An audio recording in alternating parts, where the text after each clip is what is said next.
ಈ ಪುಷ್ಪಾಂಜಲಿ ಸಮರ್ಪಣೆ ಅನ್ನೋದು ಏನಂದ್ರೆ, ಪೂಜೆ ಆದ್ಮೇಲೆ ಒಂದಿಷ್ಟು ಕೈಗೆ ಹೂವು ಕೊಡ್ತಾರೆ, ಅಕ್ಷರ ಕೊಡ್ತಾರೆ. ನಿನ್ನ ಸಂಕಲ್ಪ ಏನಿದೆಯೋ ಈ ಸಂಕಲ್ಪವನ್ನು ಗುರುವೇ ನಿನ್ನ ಪಾದಕ್ಕೆ ಅರ್ಪಿಸ್ತಾ ಇದೆ. ಅದು ಸತ್ಸಂಕಲ್ಪನೋ ಅಸತ್ಸಂಕಲ್ಪನೋ ತೀರ್ಮಾನ ಮಾಡಿ ನನಗೆ ಒಳ್ಳೆಯದ ದಾರಿಯನ್ನು ನೀನು ತೋರಿಸು, ಕರುಣಿಸು ಅನ್ನೋ ನಮ್ಮ ಒಳ್ಳೆಯ ಸಂಕಲ್ಪದಿಂದ ಪುಷ್ಪಾಂಜಲಿ ಸಮರ್ಪಣೆ. ಐ ವಿಲ್ ರಿಪೀಟ್, ಮತ್ತೆ ಮಾಡ್ತಾನೆ. ಫೋಟೋ ಇಟ್ಕೊತೀವಿ, ನೀರು ತಗೊತೀವಿ, ಶುದ್ಧಿ ಮಾಡ್ತೀವಿ ಅಪವಿತ್ರ ಪವಿತ್ರ ಮಂತ್ರದಿಂದ, ಅಥವಾ ಗುರು ಹೇಳಿದ ಗಂಗೆ ಚೆನ್ನ ಮಂತ್ರದಿಂದ ಆವಾಹನೆ ಮಾಡ್ತೀವಿ ಶ್ಲೋಕದಿಂದ, ಅಥವಾ ಗುರು ಬ್ರಹ್ಮ ಎನ್ನುವ ಶ್ಲೋಕದಿಂದ.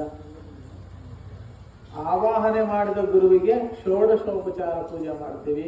ಬಂದಕ್ಕಂತಹ ಗುರುಗಳ ಪಾದವನ್ನು ತೊಳಿತೀವಿ, ಗಂಧವನ್ನು ಇಡ್ತೀವಿ, ವಸ್ತ್ರವನ್ನು ಇಡ್ತೀವಿ, ಕುಂಕುಮವನ್ನು ಇಡ್ತೀವಿ, ತಾಂಬೂಲವನ್ನು ಇಡ್ತೀವಿ, ಹೂವು ಹಣ್ಣು ಎಲ್ಲ ಇಡ್ತೀವಿ. ಇಲ್ಲಿಗೆ ಆರತಿಯನ್ನು ಮಾಡಿ ಗುರು ಪೂಜೆಯನ್ನು ಮುಗಿಸ್ತೀವಿ. ಕ್ಲಿಯರ್? ಎಲ್ಲರಿಗೂ ಅರ್ಥ ಆಯ್ತಾ? ಇದು ಯಾವುದೇ ಖರ್ಚಿಲ್ಲದೆ ನೀವು ಕುತ್ಕೊಂಡು ಮನಸ್ಸಲ್ಲಿ ಮಂತ್ರ ಹೇಳ್ತಾ ಮನಸ್ಸಿನಲ್ಲಿ ಮಾಡೋದೇ. ಮಾರ್ಕೆಟ್ಗೆ ಹೋಗಿ ಸಾವಿರಾರು ರೂಪಾಯಿ ಹೂವು ತಂದು ಹಣ್ಣು ಮಾಡೋಂಥದ್ದು ಏನೂ ಇಲ್ಲ. ನಿಮ್ಮ ಮುಂದೆ ಹೋಗ್ತಿರ್ತದ್ದು ಒಂದು ಫೋಟೋ, ನಿಮ್ಮ ಕೈಲಾದಂಥ ಹೂವು ಮನೆಯಲ್ಲಿ ಸಿಗುವಂಥದ್ದು ಮಾಡ್ಬೋದಾ? ಇಲ್ಲಿವರೆಗೂ ಕ್ಲಿಯರ್? ಯಾರಿಗೂ ಡೌಟ್ ಇಲ್ಲ ತಾನೆ? ಈಗ ಪುಷ್ಪಾಂಜಲಿ ಸಮರ್ಪಣೆ ಮಾಡಬೇಕು. ನಿಮ್ಮ ಸಂಕಲ್ಪಗಳನ್ನು ಮಾಡಿ ಕೈಯಲ್ಲಿ ಹೂ ಹಿಡ್ಕೊಂಡು ಸಂಕಲ್ಪ ಮಾಡ್ತೀರಾ. ನಿಮಗೆ ಗೊತ್ತಿರ್ತಕ್ಕಂಥ ಈ ಶ್ಲೋಕಗಳೇ ಪುಷ್ಪಾಂಜಲಿ ಮಂತ್ರ ಹೇಗೆ ಹೇಳ್ಬೇಕು ಹೇಳ್ಕೊಡ್ತೀನಿ. ಇಲ್ಲ ಅಂದ್ರೆ ಲಾಸ್ಟ್ಗೆ ಗುರು ಬ್ರಹ್ಮ ಹೇಳಿ ಮುಗಿಸ್ಬೋದು. ಈ ಶ್ಲೋಕಗಳು ನನಗೆ ಗೊತ್ತಿರ್ತಕ್ಕಂಥ ಸರಳ ಪದ್ಧತಿ ಶ್ಲೋಕ ನಿಮ್ಗೆ ಹೇಳ್ಕೊಡ್ತೀನಿ, ಒಂದ್ಸತಿ ಹೇಳಿ. ಓಂ ಗುರು ಬ್ರಹ್ಮ ಗುರು ವಿಷ್ಣು. ಸ್ವಲ್ಪ ಬೇಗ ಹೇಳಿ, ಸಮಯ ಇಲ್ಲ. ಗುರುದೇವೋ ಮಹೇಶ್ವರ ಗುರು ಸಾಕ್ಷಾತ್ ಪರಬ್ರಹ್ಮ ತಸ್ಮೈ ಶ್ರೀ ಗುರವೇ ನಮಃ.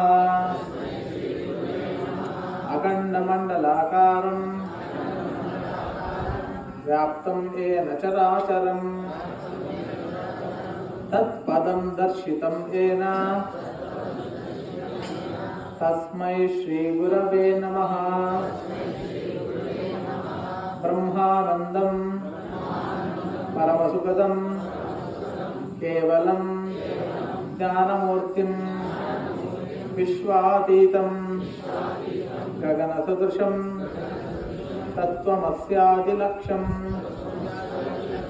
ಏಕಂ ನಿತ್ಯಂ ವಿಮಲಮಚಲಂ ಸರ್ವದಿ ಸಾಕ್ಷಿಭೂತಂ ಭಾವಾತೀತಂ ತ್ರಿಗುಣರಹಿತಂ ಸದ್ಗುರುಂ ತಂ ನಮಾಮಿ.